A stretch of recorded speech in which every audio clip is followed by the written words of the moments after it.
오늘 살펴볼 하나님의 말씀은 마태복음 18장의 두 번째 대지로서 천국의 지점인 교회에서 다루고야 할 죄와 용서에 관한 말씀입니다. 오늘 또 마태복음 18장 말씀을 가지고 그 뜻을 풀어나갈 때에 주께서 지혜와 계시의 영을 부어주사 하나님의 뜻과 복음 진리를 밝히 깨닫게 되는 귀한 시간이 되기를 간절히 축복합니다. 축복합니다. 오늘 살펴볼 말씀은 마태복음 18장의 두 번째 대지로서 천국의 지점인 교회에서 다루어야 할 죄와 용서에 관한 말씀인데요. 저번 시간에는 마태복음 18장의 첫 번째 대지로서 18장 1절부터 14절에 나온 말씀, 천국에서 누가 큰 자인가에 관한 말씀을 한번 쭉 살펴보았습니다. 기억나시죠?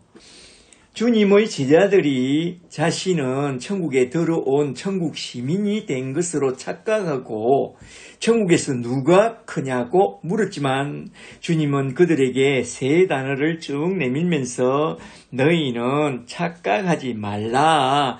너희가 첫째로 돌이켜 서테레포, 둘째로 어린아이같이 되지 않고 바이디온, 셋째로 자기를 낮추지 않는다면 다페이노, 너희는 결단코 천국에 들어가지 못한다고 했습니다. 말하자면 너희가 자신이 천국에 들어온 줄로 착각하고 천국에서 누가 큰 자인지 묻고 있지만 너희는 그렇게 물으면 안 된다. 그렇게 묻지 말고 오히려 천국에 누가 들어갈 수 있느냐라고 물어야 한다고 그렇게 말씀했습니다. 천국에 들어가려면 첫째로 자기 생각을 돌이켜서 서테레포, 둘째로 어린아이같이 거듭나게 되고 바이디온, 셋째로 자기를 낮추어 다페이노, 예수 십자가에 딱 접붙임을 받아야 한다. 그런데 이걸 우리가 할 수 있느냐? 없다. 이건 예수님이 죽으시고 부활 성천하사 그 영 성령을 보내주실 때에 성령이 내려와서 택한 자들을 불러내서 첫째로 그 생각을 돌이켜주고 서터레포, 둘째로 어린아이같이 거듭난 자가 되게 해주고 셋째로 자기를 낮추게 해서 예수의 몸인 교회에 딱 접붙여 줄 때에 하나님의 나라인 교회의 사람으로 딱 거듭나게 된다는 그런 교회론을 선포하고 있습니다. 그리고 주님의 몸에 접붙임을 받은 교회 안에는 많은 지체가 있다. 피노키오를 생각해 보라. 주님이 그의 몸 안에 많은 지체를 접붙여 놓았다. 말하자면 머리와 눈과 코와 귀와 입, 손과 발과 그리고 심장과 오장육부를 딱 접붙여 놓았는데 어느 것 하나 귀하지 않은 것이 없고 어느 것 하나 더 크거나 더 높은 지체는 없다. 가령 입은 맨날 처먹고 앉아 있다고 손발이 입에 먹을 것을 갖다 떠먹이고 섬기는 일을 하지 않는다면 하루 이틀도 못 가서 손발이 후들후들 끌리고 난리가 난다. 그러므로 몸의 지체 중에 어느 것 하나도 중요하지 않은 것은 없으니 교회 안에 지극히 작은 자 하나라도 업신여기거나 차별하여 실족하게 해서는 안 된다 이 말입니다. 이렇게 첫째 대지에선 이러한 천국 교회론을 중심으로 하여 먼저 천국 백성이 되는 길부터 잘 알아놓고 그리고 주님의 몸인 교회의 지체가 되었다면 신자 중에 지극히 작은 자 하나라도 실족시키면 안 된다. 누구든지 나를 믿는 작은 자, 신자 중에 하나라도 실족시키면 연자맷돌을 목에 걸고 바다에 빠져 죽을 각오로 조심하라고 강력하게 경고한 후에 그 다음에 두 번째 대지로 쭉 넘어가서 교회 안에서 실족시키는 죄와 용서의 문제를 쭉 다루어 나가는데요. 한번 잘 보세요. 이제 두 번째 대지로 넘어가서 마태복음 18장 15절부터 끝절 35절에 나온 말씀, 천국의 지점인 교회 안에서 풀어야 할 너무나도 중요한 죄와 용서의 문제를 한번 쭉 살펴보려고 합니다. 두 번째 대지에선 크게 두 단어를 중심으로 하여 두 차원으로 나누어서 한번 쭉 살펴보려고 하는데요. 한번 잘 들어보세요. 첫 번째로 나온 단어부터 한번 좀 살펴보도록 할까요? 첫째 단어는 18장 15절에 나온 죄에 관한 문제입니다.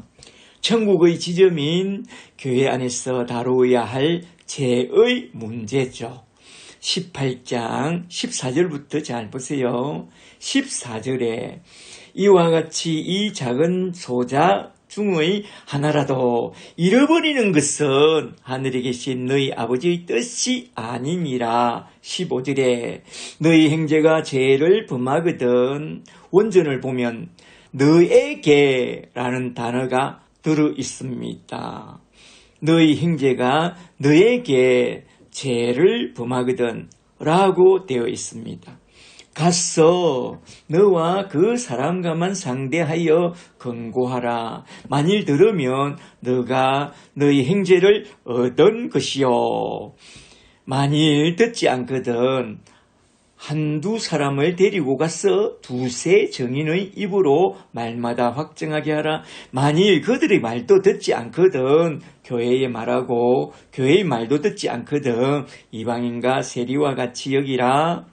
진실로 너희에게 이르노니 무엇이든지 너희가 땅에서 매면 하늘에서도 매일 것이요 무엇이든지 땅에서 풀면 하늘에서도 풀리리라. 이건 죄와 용서의 문제를 말한 건데요. 19절에 진실로 다시 너희에게 이르노니 너희 중의 두 사람이 땅에서 합심하여 무엇이든지 구하면 이것도 죄와 용서를 구하라는 거죠. 그리하면 하늘에 계신 내 아버지께서 그들을 위하여 이루어 주시리라. 두세 사람이 내 이름으로 모인 곳에는 나도 그들 중에 있느니라.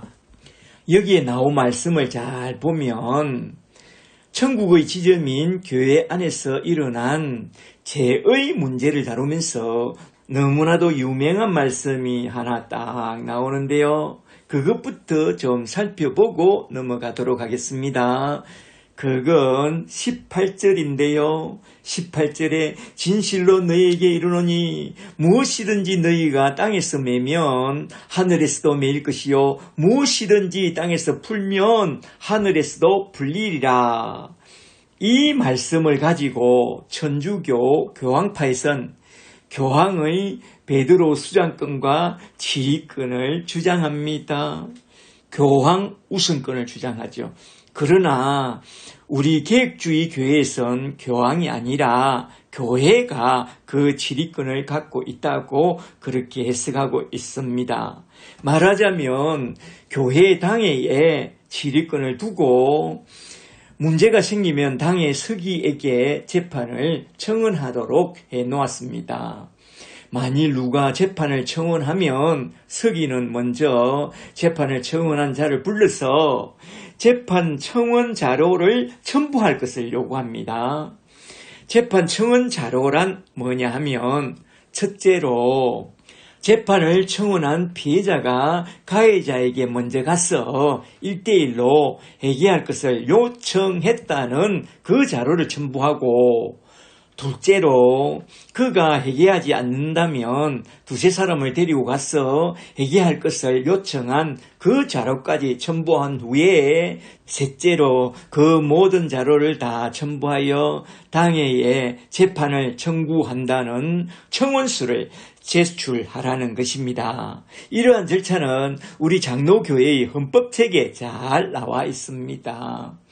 그리하여 당회에 접수된 서류는 당회원들이, 그러니까 장로 회원들이, 당회원들이 검토한 후에 피해자와 가해자를 불러서 중재하고, 중재안을 수용하면 좋겠지만 수용하지 않으면 교회의 공동의회를 소집하여 온 교회 앞에서 그 죄에 대하여 공포하고 질의하게 되는데, 그 질의에는 수찬정지와 제명과 출교 등이 있습니다. 그런데 말입니다. 오늘 본문 말씀은 그런 죄에 대한 질의를 다룬 그런 말씀이냐? 17절을 다시 잘 보세요. 너희 말을 듣지 않거든. 교회의 말하고 교회의 말도 듣지 않거든. 이방인과 세리와 같이 여기라. 이 말씀은 그 죄에 대한 질의로서 제명하고 출교하라는 그런 말씀이냐? No, 아닙니다. 18장 14절을 보면 이 작은 소자 중의 하나라도 잃어버린 것은, 출교하는 것은 하나님 아버지 뜻이 아니라고 말씀한 후에 죄의 질의 문제를 다루고 있다는 점을 미루어 볼 때에 이건 제명과 출교를 다룬 것이 아닙니다. 늘 항상 세리와 죄인과 이방인을 불쌍히 여기고 품어준 우리 예수님이 제명과 출교를 말씀한 것일까요? 아닙니다. 이에 대하여 예수님의 첫째 동생인 야고보가 쓴 야고보서 5장을 보면 죄에 대한 질의 문제에 대하여 하나님의 마음을 잘 표현하고 있는데요. 야고보서 5장 19절을 좀 보세요. 야고보서 5장 19절에 내 형제들아, 너희 중에 미혹되어 진리를 떠난 자를 누가 돌아서게 하면, 너희가 알 것은 죄인을 미혹된 길에서 돌아서게 한 자가 그 영혼을 사망에서 구원할 것이며 허다한 죄를 덮을 것임이라. 아멘. 죄를 좀 지었다고 매정하게 제명 출교하기보다는 그 죄에서 돌이키도록 권고하라고 그렇게 말씀하고 있습니다. 그리고 데살로니가 후서 3장 14절을 보면 질의에 대한 하나님의 마음이 잘 담겨 있는데요. 잘 보세요. 데살로니가 후서 3장 14절에 누가 이 편지에 우리가 한 말을 순종하지 아니하거든 그 사람을 지목하여 사귀지 말고 그를 부끄럽게 하라. 그러나 원수와 같이 생각하지 말고 형제같이 잘 건면하라. 이렇게 죄지은 그 사람을 원수같이 생각하지 말고, 말하자면 제명과 출교로서 그가 실족할 정도로 매정하게 질의하지 말고 그리스도 안에서 형제로서 잘 건면하고 그를 위해서 많이 기도해 주라, 이 말입니다. 그래서 이어 나온 말씀이 뭐냐 하면 마태복음 18장 18절을 잘 보세요. 진실로 너희에게 이르노니 무엇이든지 너희가 땅에서 매면 하늘에서도 매일 것이요 무엇이든지 땅에서 풀면 하늘에서도 풀리리라. 매고 푸는 권세를 너희에게 주셨으니 웬만하면 푸는 권세를 잘 활용하라, 이거죠. 19절에 진실로 진실로 너희에게 이르노니 너희 중의 두 사람이 땅에서 합심하여 무엇이든지 구하면 하늘에 계신 내 아버지께서 그들을 위하여 이루어 주시리라. 하나님, 우리가 맺힌 것을 풀기를 원합니다 하면 하나님이 잘 풀어준다는 거요. 20절에 두세 사람이 내 이름으로 모인 곳에는 나도 그들 중에 있느니라. 아멘. 이게 무슨 말씀이냐면 앞뒤 문맥 안에서 잘 살펴보면 죄인에 대한 지위 문제에 있어 그가 설령 좀 큰 죄를 지었을지라도 그에게 회개할 기회를 주고 회개할 기회를 주어도 회개하지 않거든 나중에 가서 회개하고 돌이킬 수도 있으니까 너희가 감히 하나님의 이름으로 적겔 처분하지 말고 하나님의 손에 맡겨놓고 기도하라. 그리하면 하나님이 알아서 처리할 것이라는 그런 말씀입니다. 너희 두세 사람이 내 이름으로 모인 그곳은 교회의 제소단위이니 그런 교회 안에는 내가 있으니까 그 모든 처분은 나에게, 나 예수에게 맡기라 이 말입니다. 잘 아시겠죠?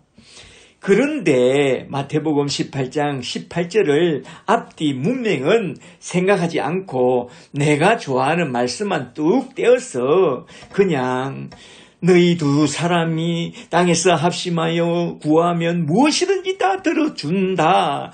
너희 두세 사람이 내 이름으로 모인 곳에는 나도 함께 있다. 라는 그런 식으로 멋대로 해석하면 안 된다 이 말입니다.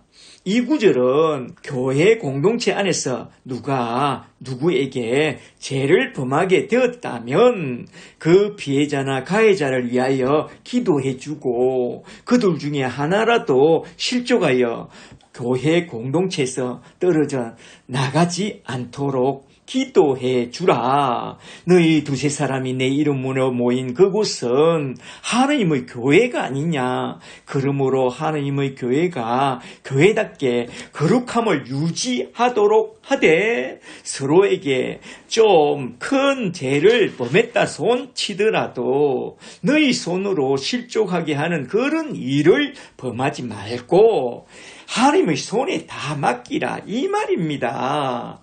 말하자면 로마서 12장 18절에서 하신 말씀을 너희는 유념하라 이거죠. 로마서 12장 18절에 할 수 있거든 너희는 모든 사람과 더불어 화목하라. 내 사랑하는 자들아 너희가 친히 원수를 갚지 말고 하나님의 진노하심에 맡기라. 기록되었으되 원수 갚는 것이 내게 있으니 내가 갚아주리라고 주께서 말씀하셨느니라. 아멘. 너희가 어떤 상태에서 구원을 받고 주님의 교회가 되었느냐? 너희는 1만 달란트나 더 되는 죄의 빚을 용서받고 구원의 나라요 천국의 지점인 교회에 들어오게 되었다는 것을 너희는 깊이 생각하고 웬만하면 그의 죄를 마음으로부터 좀 용서해주고 실족하게 하는 자가 되지 말라고 건면하는 중에 나온 말씀이라는 것을 잘 알라 이 말입니다. 그런데 이 구절이 좋다고 앞뒤 문맥과 아무 상관없이 뚝 떼어서 너희 두 사람이 합심하여 무엇이든지 구하면 하늘에 계신 내 아버지께서 그 기도를 들어준다는 식으로 그렇게 오해하면 안 된다 이 말입니다. 이 말씀은 죄와 용서의 문제를 너희가 잘 해결하라 라는 그런 구절의 말씀입니다. 이제 잘 아시겠죠? 그리고 여기에 나온 몇 가지 중요한 단어들을 좀 살펴보고 쭉 넘어가는 것이 참 좋겠는데요. 18장 15절에 나온 단어들을 한번 잘 보세요. 15절에 너희 형제가 죄를 범하거든. 이걸 원전을 통해서 보면 너희 형제가 너에게 죄를 범하거든 하면서 너에게라는 단어가 하나 더 나와 있어요. 원전에는 가서 너와 그 사람과만 상대하여 권고하라. 만일 들으면 너가 너희 형제를 얻은 것이요. 여기 15절에 나온 세 단어, 첫째로 너에게라는 말과 둘째로 갔어라는 말과 셋째로 얻은이라는 이 말이 너무나도 중요한데요. 하나하나 좀 살펴보고 넘어가는 것이 참 좋겠습니다. 첫째로 나온 단어는 너에게입니다. 원전을 보면 너에게라는 말이 딱 들어 있습니다. 잘 보세요. 너희 형제가 너에게 죄를 범하거든. 이렇게 원전에는 너희 형제가 너에게 하면서 1대1의 관계를 아주 중요하게 다루고 있습니다. 1대1이 참 중요합니다. 잘 들어보세요.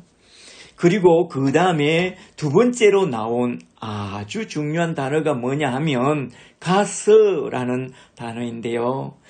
너희 형제가 너에게 죄를 범하거든 가서 너와 그 사람과만 1대1로 상대하여 그에게 대하여 분명하게 말하라. 그렇다면 누가 먼저 가서 말해야 하느냐? 피해자입니까? 가해자입니까? 피해자가 먼저 가해자를 찾아가서 그 사람에게 자신이 받은 피해와 상처를 말해주라는 것입니다. 말하자면 피해자가 가해자에게 먼저 가서 자신이 입은 그 피해와 상처부터 말하는 그게 참 중요하다 이 말입니다. 대개 사람들은 가해자인 너가 피해자인 나에게 먼저 찾아와서 사과해야 한다고 생각합니다. 그런데 주님은 정반대로 말해요. 피해자인 너가 먼저 찾아가서 그 피해를 말해라 이 말입니다. 이게 무슨 말씀이냐? 가해자는 대개 자기가 무슨 잘못을 범했는지 거의 잘 모른다. 아무 생각 없이 무심코 한 행동이 피해자에게 어떤 큰 피해와 모욕과 상처를 주었는지 잘 모른다 이겁니다. 그런데 문제는 피해자가 가해자에게 받은 그 피해와 상처가 크게 남는다는 그게 문제인데요. 피해자가 혼자 그 분노를 삭히기는 정말로 힘듭니다. 그럴 수도 있다고 용서하기는 했지만 나중에 어떤 장면과 겹쳐지게 되면 내면에 고스란히 남아있는 그 아픔, 그 기억이 마구 터져 올라와서 다시 분노의 불길에 휩싸여 그만 하고 소리치게 됩니다. 이게 우리를 힘들게 하죠. 이렇게 죄와 용서라는 이 주제는 우리 신자들에게 너무나도 무거운 그런 주제입니다. 그러므로 자기 자신을 위하여 피해자가 먼저 가해자에게 찾아가서 자신이 그에게 어떤 큰 피해와 상처를 입었는지 분명하게 말해주라는 것입니다. 그리하면 서로 화해할 수도 있고 또 더 좋은 관계로 발전할 수도 있습니다. 물론 더 어려운 관계로 발전할 수도 있겠죠. 뭐 끝까지 시험 들었냐고 이런 말을 들을 수도 있습니다. 그러나 주님의 명령을 따르는 게 좋습니다.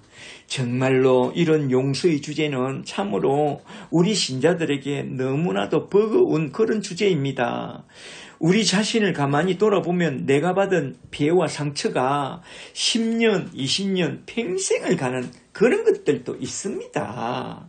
그래서 주님은 자신의 내면의 평화를 위해서 inner peace, 내면의 평화를 위해서 피해자인 자신이 먼저 가해자를 찾아가서 그와 1대1로 상대하여 자신이 입은 그 피해와 상처부터 잘 말해주라 이 말입니다. 그리하여 서로 잘 화해하면 참 좋겠고 그렇지 않더라도 최소한 자기 내면의 소리를 한번 토로함으로써 그 마음의 분노가 어느 정도는 좀 해소되고 해결된다는 것입니다. 그러므로 상처받았거든 꼭 찾아가서 이야기해 주세요.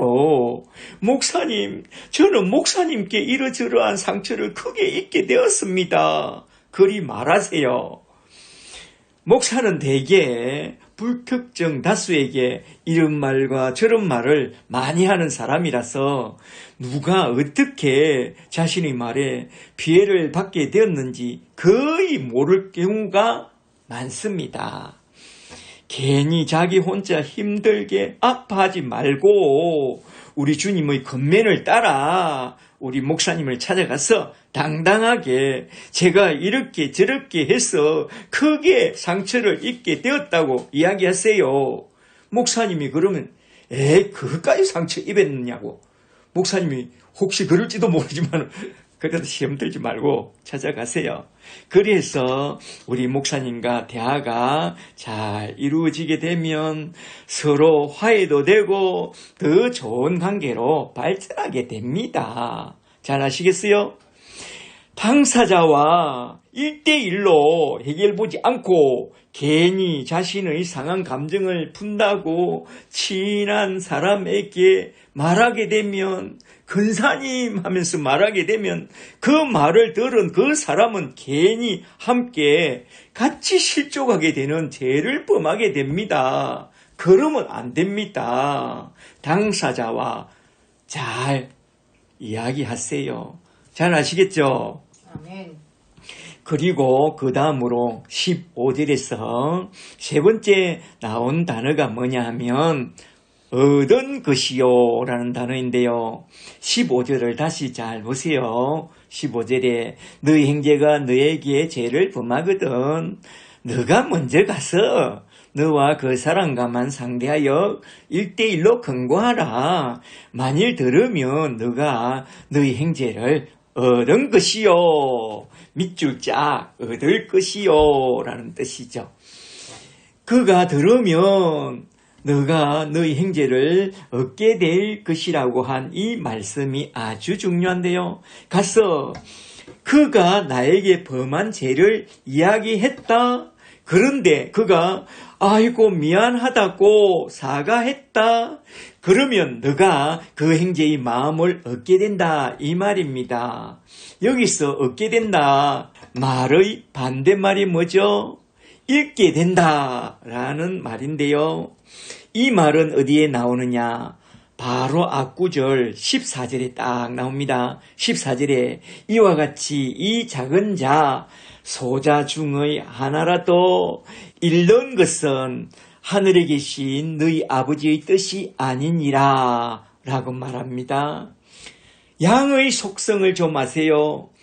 특히 이런 양은 집으로 나간 후에는 자기 집으로 돌아올 능력이 없답니다.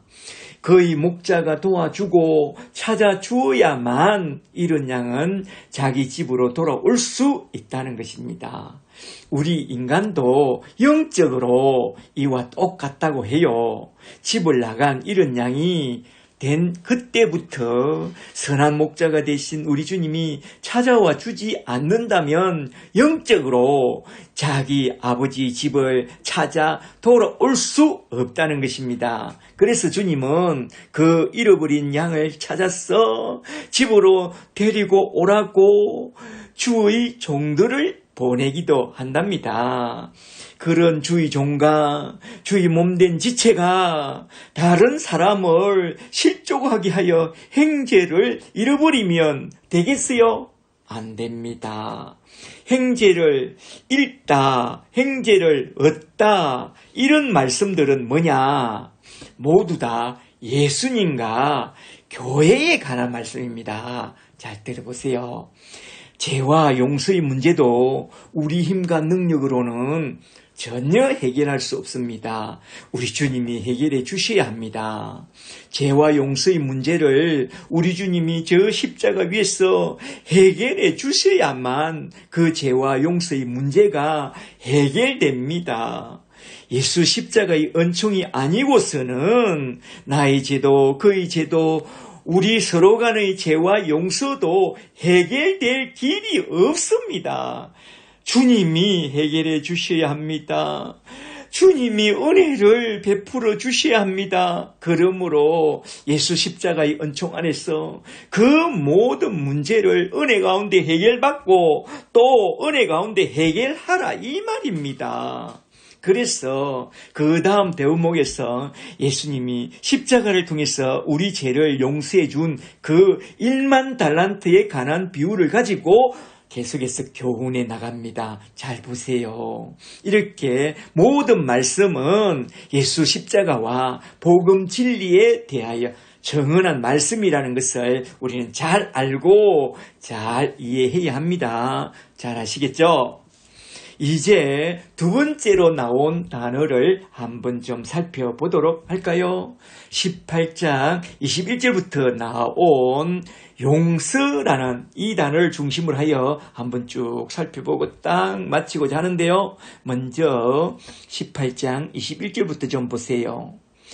앞문단에선 천국의 지점인 그리스도의 몸인 교회 안에서 죄의 문제를 어떻게 다룰 것인가에 관한 교훈이었다면, 이번 문단에선 교회 안에서 용서의 문제를 쭉 다루고 있습니다.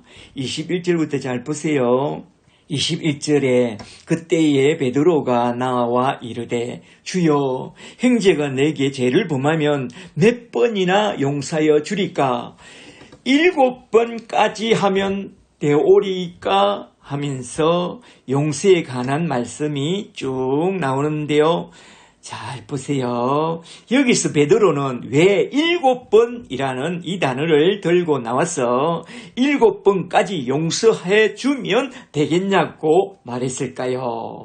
주석을 보니 그 당시 바리새인들은 나에게 누가 죄를 지은 그 사람의 죄를 3번까지는 용서해 주어야 한다는 그런 미덕을 갖고 있었다고 해요. 우리나라 사람들도 3번은 용서해 주는 것을 미덕으로 알고 있잖아요. 부모가 자식을 이렇게 처벌할 때도 3번은 나 용서해 준다, 4번은 안 된다 그러잖아요. 그런데 베드로는 7번까지 용서해 주면 되겠냐고 왜 그렇게 말씀했을까요? 전에 상상수훈에서 너희 의가 저 바리새인과 서기관보다 나아야 한다고 하신 그 말씀을 들었으니까 그들은 3번이니까 나는 7번까지 그렇게 용서해 주면 되겠냐고 그렇게 말한 것이냐? 글쎄요. 그것보다도 잠시 누가복음 17장 1절을 좀 보세요. 누가복음 17장 1절에 예수께서 제자들에게 이르시되 실족하게 하는 것이 없을 수는 없으나 그렇게 하는 자에게는 하로다. 그가 이 작은 자 중의 하나를 실족하게 할진대 차라리 연자맷돌을 그 목에 메고 바다에 던져지는 것이 나으니라. 너희는 스스로 조심하라. 만일 너희 형제가 너에게 죄를 범하거든 경고하고 회개하거든 용서하라. 만일 하루에 7번이나 너에게 죄를 짓고 7번이라도 너에게 돌아와서 내가 회개하노라 하거든 너는 그를 용서하라 하시더라. 아멘. 베드로는 바로 이 말씀을 기억하고 있다가 지금 하루에 7번까지 용서해 주겠다고 그리 말씀한 것입니다.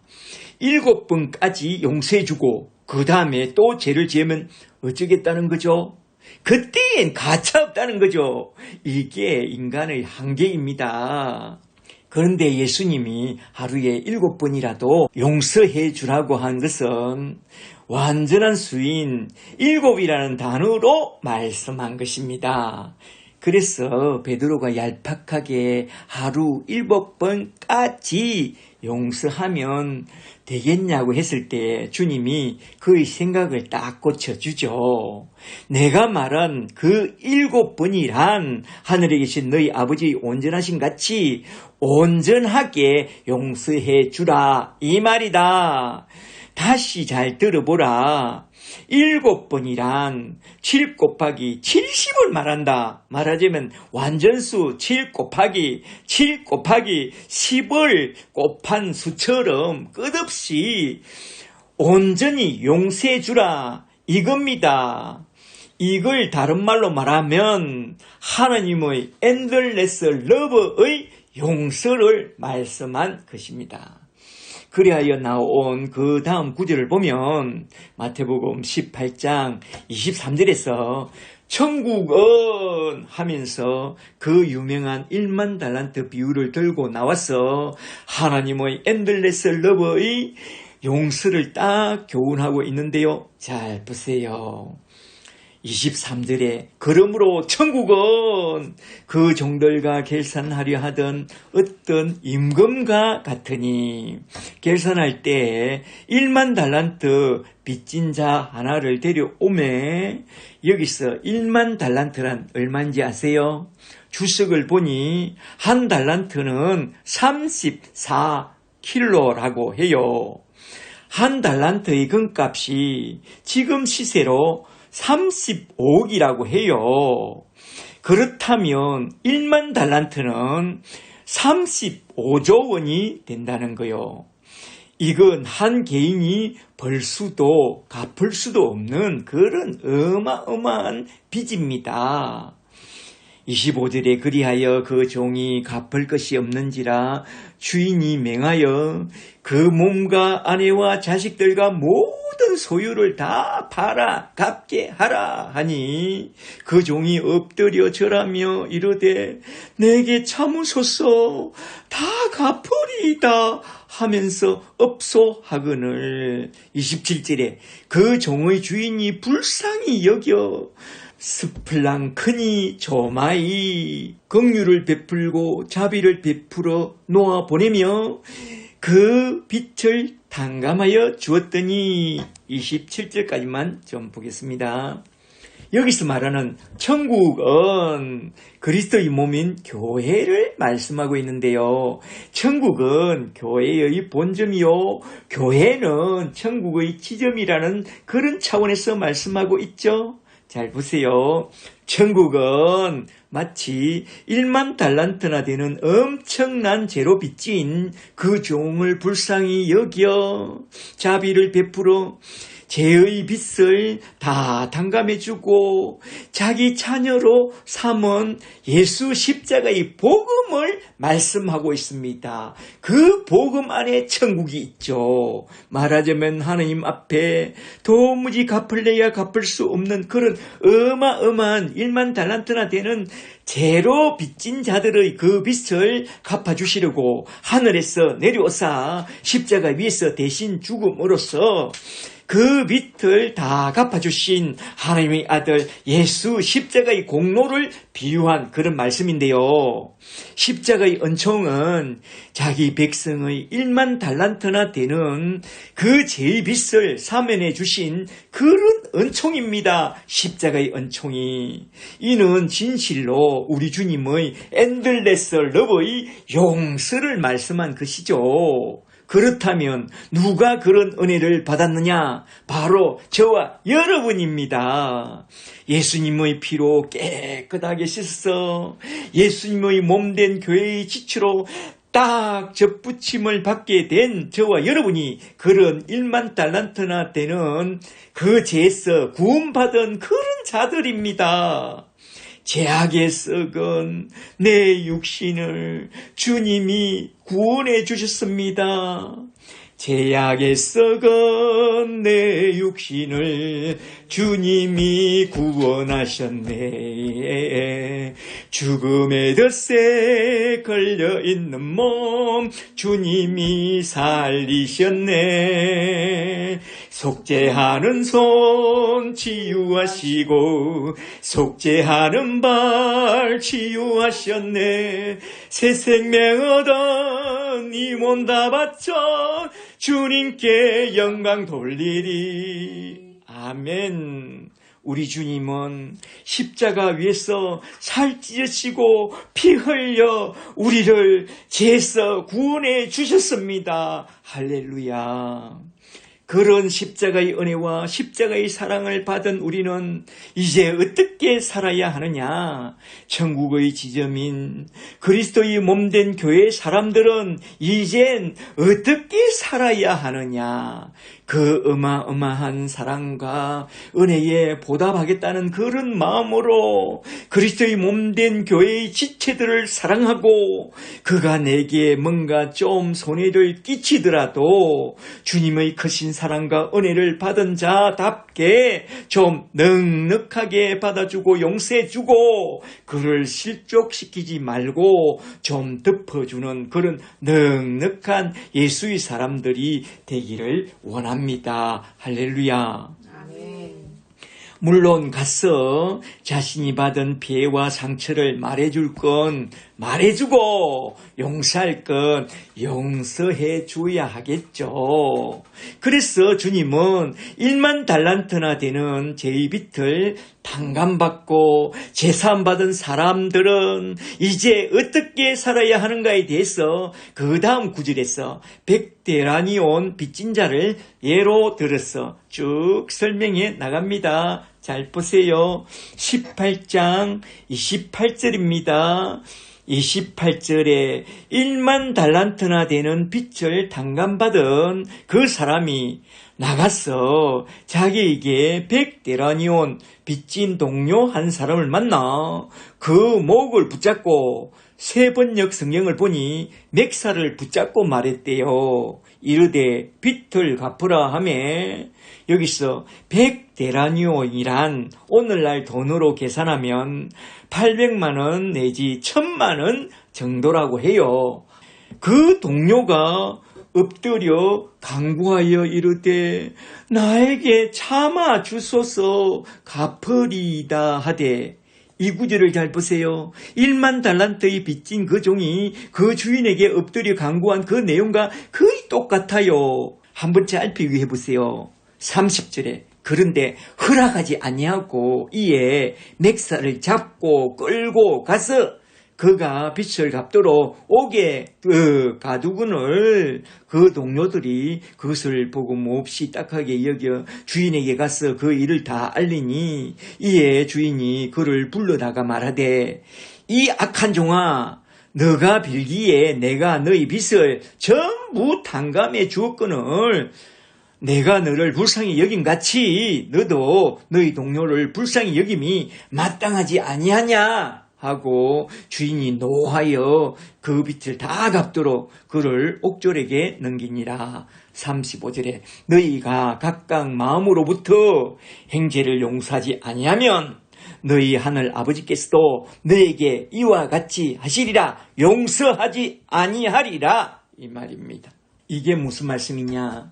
너희가 십자가의 은총 아래서 어마어마한 죄의 빚을 탕감받게 되었다면 너희도 십자가 아래서 받은 그 은혜와 사랑을 가지고 다른 사람들에게도 좀 넉넉하게 나누어 주는 그것이 마땅하지 않겠느냐 이 말입니다. 만일 그러지 않고 다른 사람에게 강팍하게 갑질한다면 진실로 너희가 십자가 아래서 참된 은혜와 사랑을 받은 그게 맞느냐?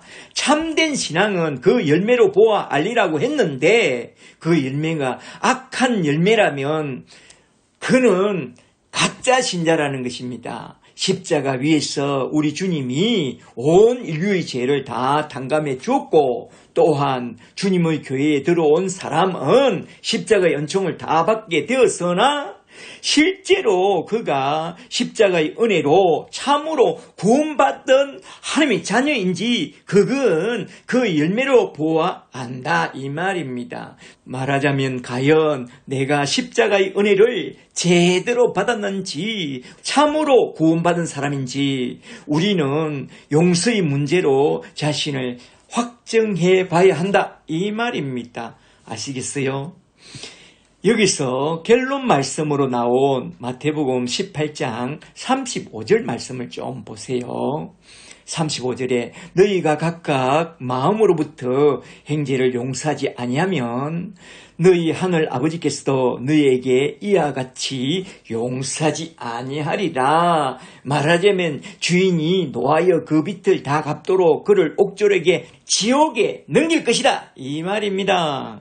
이게 무슨 말씀이냐? 1만 달란트나 되는 제일 빛을, 그 어마어마한 빛을 용서해 주는 그 조건부로서 너희가 각각 마음으로부터 형제를 용서하지 아니하면 세상 끝날에 너희 하늘 아버지께서 저 지옥 옥졸에게 넘길 것이라는 그런 말씀이냐? No, 아닙니다. 이 말씀은 조건부가 아니라 너희는 그만한 사람이 되라는 그런 말씀입니다. 은혜와 사랑을 받은 만큼 그만큼 은혜와 사랑과 용서를 베풀지 않는다면 그는 자신이 가짜 신자라는 것을 증명하는 것이 되므로 늘 자신의 신앙을 잘 되돌아보라 이 말입니다. 내가 하나님의 크신 사랑과 예수 십자가의 크신 은혜와 성령님의 강건하시는 크신 은총을 받았는데 내가 그만큼 사랑과 용서와 은혜를 다른 사람들에게 베풀지 않는다면 사도 바울처럼 오라 나는 공고한 자로다 라고 단식하되 우리 주 예수 그리스도로 말미암아 나 같은 죄인을 구원해 주신 우리 하나님 아버지께 감사하면서 이젠 그리스도 예수 안에 있는 나에게 결코 정죄함이 없다는 것을 잘 알고 보좌 앞에 나아가 하나님의 사랑과 예수 십자가의 은혜와 성령님의 강건하시는 그 은총을 구해야 한다 이 말입니다. 그리하여 하나님의 크신 사랑과 예수님의 강물 같은 은혜와 성령님의 충만케 하시는 은총을 차고 넘치게 받았어.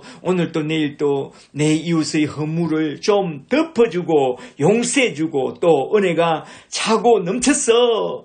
혹 누가 나를 물면 물려주고 나를 씹으면 씹혀주고 나를 걸면 걸려주면서 그들을 모두 다 낚아서 하나님 나라 천국으로 인도하는 그런 넉넉한 그리스도의 몸된 교회의 근속들이 주님의 제자들이 다 되시기를 주 예수 그리스도의 이름으로 간절히 축복합니다. 축복합니다. 우리는 함께 이 길을 선택한 형제 자매들입니다. 우리는 함께 이 길을 걸어가는 자들입니다. 아멘.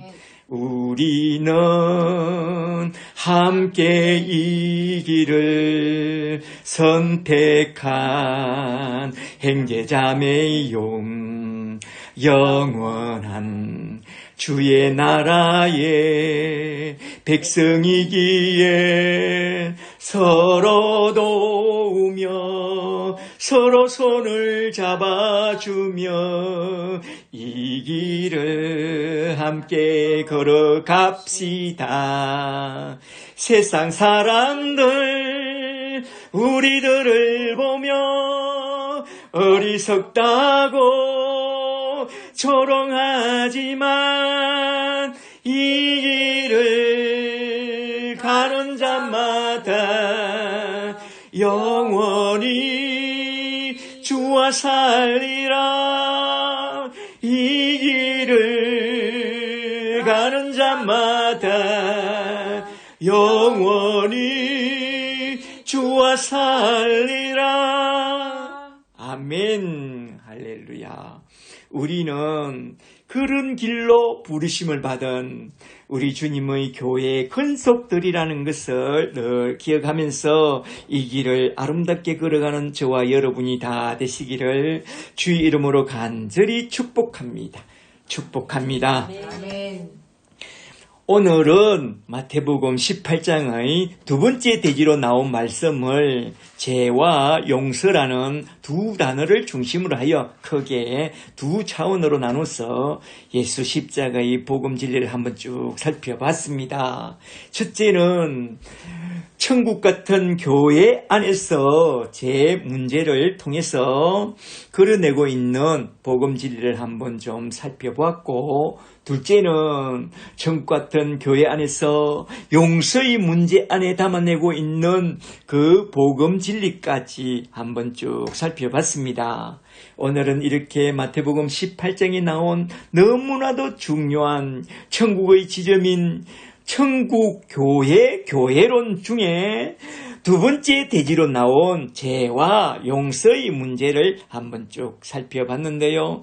죄와 용서의 문제 속에 담아내고 있는 예수 십자가의 복음 진리 안에서 우리가 받은 큰 은혜와 그 축복들을 늘 기억하면서 날마다 자기를 부인하고 자기 십자가를 지고 우리 주님을 따라가면서 넉넉한 마음을 갖고 용서와 화평의 사람으로 아름답게 살아가는 그런 복된 예수의 사람들이 다 되시기를 주 예수 그리스도의 이름으로 간절히 축복합니다. 축복합니다.